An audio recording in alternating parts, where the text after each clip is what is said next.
साथियों नमस्कार। बहुत स्वागत है हमारे इस चैनल में। दोस्तों इस वीडियो के अंदर अभी हम लोगों के बायोलॉजी यानी जीव विज्ञान इससे रिलेटेड टॉप 40 क्वेश्चन देखने वाले हैं, जो कि आपके आने वाले एग्जाम से railway NTPC group D SSC और पुलिस एग्ज़ाम के लिए काफ़ी इम्पोर्टेंट है।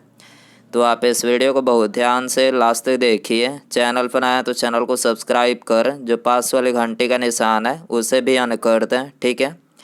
इसके अलावा आप इस अनअकैडमी के फ्री टेस्ट सीरीज से जुड़ सकते हैं, जो कि क्वांट्स बाई अभिनव शर्मा के द्वारा आयोजित किया जाएगा, जिसका शेड्यूल इस प्रकार से है और ये सभी प्रतियोगिता परीक्षा के लिए इम्पोर्टेंट है। तो आप इसको एनरोल कर सकते हैं, लिंक डिस्क्रिप्शन में दिया गया है, ठीक है।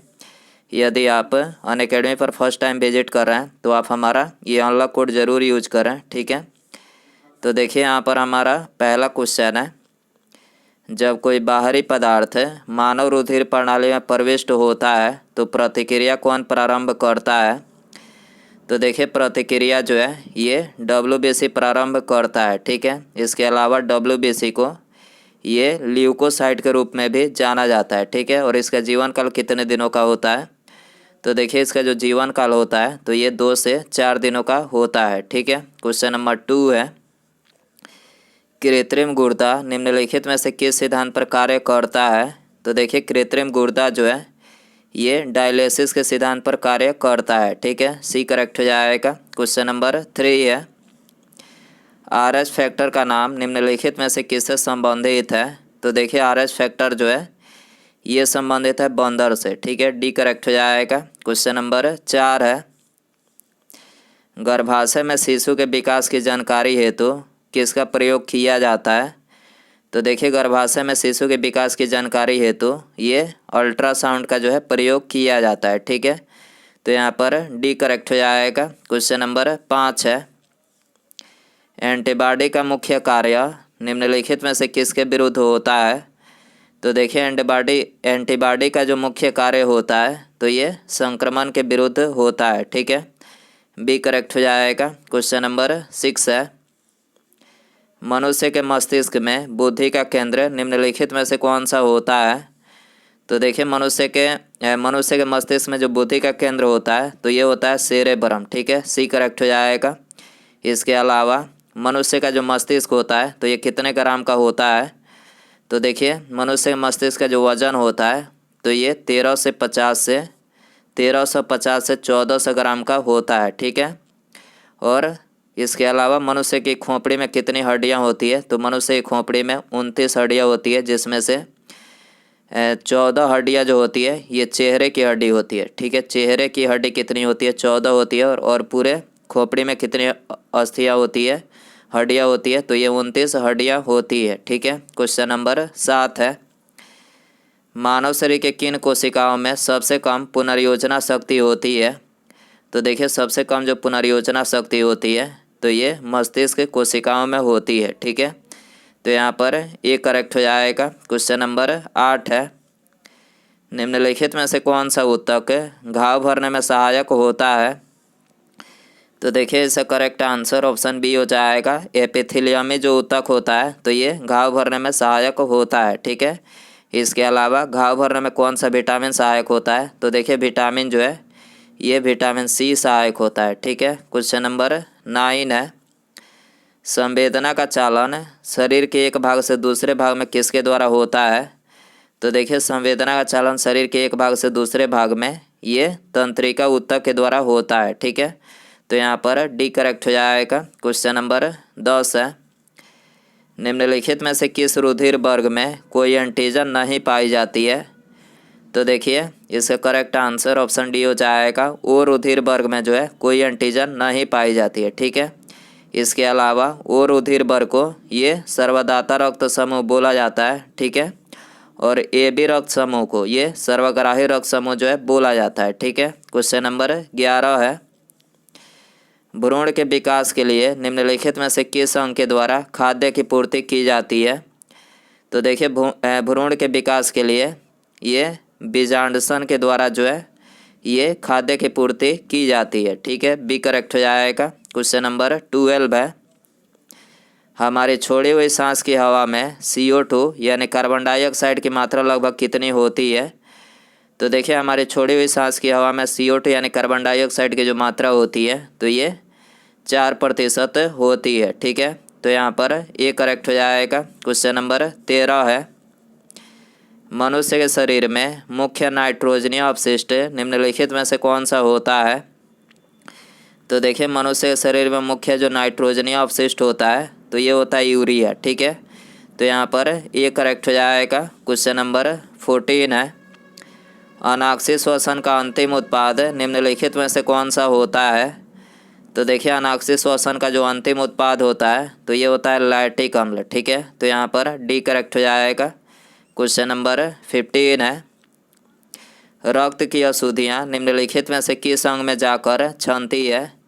तो देखिए रक्त की जो अशुद्धियाँ होती है तो ये ब्रीको यानी किडनी में जाकर जो है छनती है। ठीक है, तो यहाँ पर डी करेक्ट हो जाएगा। क्वेश्चन नंबर 16 है, तालाबों तथा कुओं में निम्नलिखित में से किस एक जीव को छोड़ने पर मच्छरों को नियंत्रित करने में मदद मिलती है।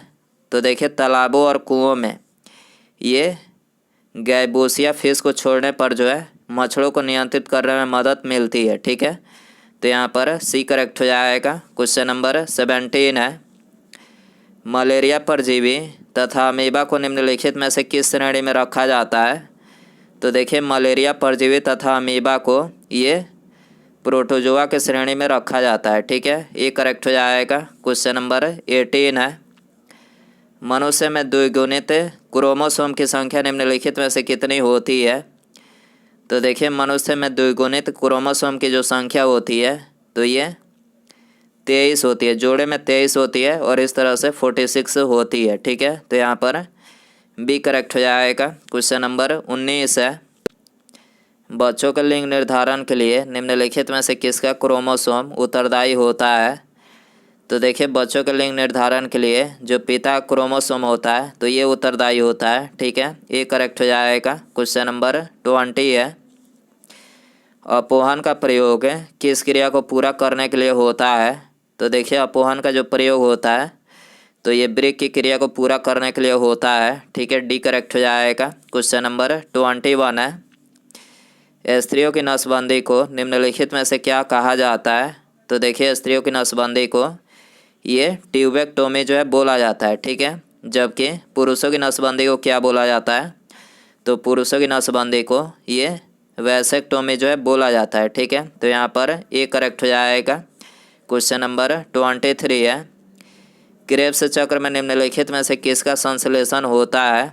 तो देखिए क्रेब्स चक्र में ये पायरूबिक अम्ल का जो है संश्लेषण होता है। ठीक है, क्वेश्चन नंबर 24 है, निम्नलिखित में से किस में रक्त नहीं होता है किंतु श्वसन करता है।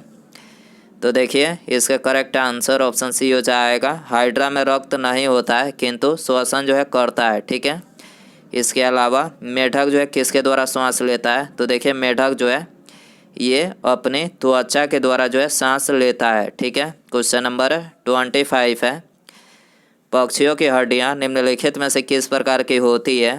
तो देखिए पक्षियों की जो हड्डियाँ होती है तो ये खोखली होती है। ठीक है, बी करेक्ट हो जाएगा। क्वेश्चन नंबर 26 है, किसी जीवित देह के भीतर कोशिका या ऊतक की मृत्यु को क्या कहा जाता है।